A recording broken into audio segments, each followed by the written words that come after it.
बहुत सारे natural resource के बारे में पढ़ा था। और सारे नेचुरल रिसोर्स में से एक हमारा नेचुरल रिसोर्स है, वो है सन।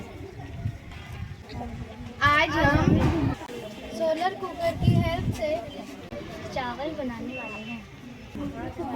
ये रहा सोलर कुकर, वो रहा सन।